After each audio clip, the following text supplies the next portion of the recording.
नमस्कार दोस्तों, मेरा नाम है देव और आप देख रहे हो अ ट्रैवल यूट्यूब चैनल। दोस्तों, आपने कभी ना कभी तो पृथ्वीराज चौहान का नाम सुना ही होगा, लेकिन क्या आपको पता है कि वो इतने महान कैसे बने?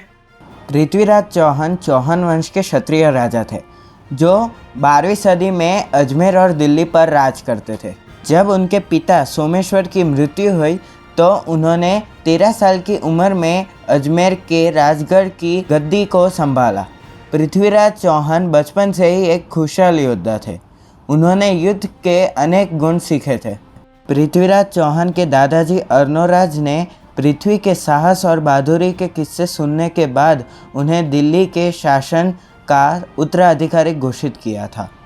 बताया जाता है कि पृथ्वीराज इतने बलवान थे कि एक बार किसी भी हथियार के बिना उन्होंने शेर को मार डाला था।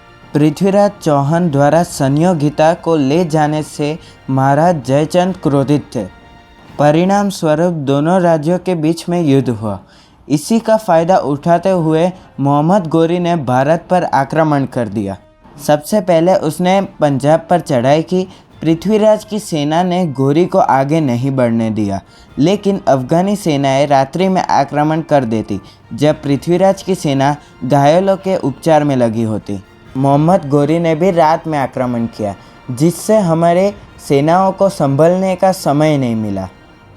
पराक्रमी पृथ्वीराज चौहान ने अपनी सेनाओं को युद्ध क्षेत्र की ओर कूच करने का आदेश दिया।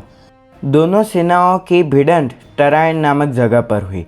राजपूतों के पराक्रम ने मोहम्मद गोरी की सेनाओं को पीछे हटा दिया और भागने पर मजबूर कर दिया। मोहम्मद गोरी को बंदी बनाकर पृथ्वीराज चौहान के सामने लाया गया, जहां मोहम्मद गोरी ने पृथ्वीराज के समक्ष दया की याचना की और पृथ्वीराज ने भी उसे क्षमा कर दिया।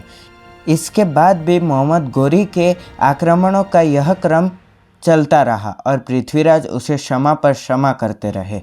जब मोहम्मद गोरी ने फिर आक्रमण किया और इस बार पृथ्वीराज चौहान पराजित हुए और मोहम्मद गोरी उन्हें अपने साथ बंदी बनाकर घसीटते हुए अफ़गानिस्तान यानी करीब 1000 किलोमीटर घसीट के ले गए।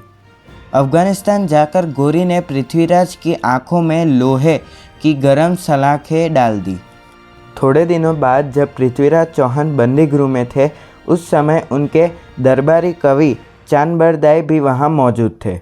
चांदबरदाई और पृथ्वीराज ने एक योजना बनाई। योजना अनुसार चांदबरदाई ने गोरी के सामने पृथ्वीराज की शब्दभेदी बाण चलाने की कला को बढ़ा चढ़ाकर वर्णन किया। मोहम्मद गोरी को ये बात सुनकर हंसी आ गई। मोहम्मद गोरी ने चांदबरदाई को कहा कि यदि पृथ्वीराज लक्ष्य पर निशाना लगाने में असफल रहे तो दोनों को मौत के घाट उतारा जाएगा। मोहम्मद गोरी ने तीरंदाजी की प्रतियोगिता का आयोजन किया, जहां पृथ्वीराज को अपने शब्दभेदी बाण चलाने की कला का प्रदर्शन करना था। पृथ्वीराज के मित्र चांदबरदाई ने मोहम्मद गोरी से कहा कि पृथ्वीराज चौहान एक राजा है। जब मोहम्मद गोरी ने पृथ्वीराज को 3 बाण चलाने को कहा तो पृथ्वीराज ने उसकी आवाज़ पर बाण साधकर गोरी को वहीं मार दिया और तभी गोरी की सेना ने पृथ्वीराज चौहान को भी मार दिया और तब से आज तक पृथ्वीराज चौहान को सबसे ताकतवर राजपूत भी माना जाता है।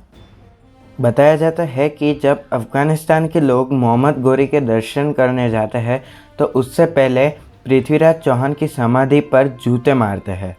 17 फरवरी 2004 को तिहाड़ जेल से फरार कैदी शेर सिंह राणा अफ़गानिस्तान से पृथ्वीराज चौहान की समाधि को वापस अजमेर लेकर आए थे। तो अगर आपको ये वीडियो अच्छा लगा हो तो इस वीडियो को लाइक कर दीजिए, चैनल पे नया हो तो सब्सक्राइब कर दीजिए और बेल आइकन को ऑन कर दीजिए।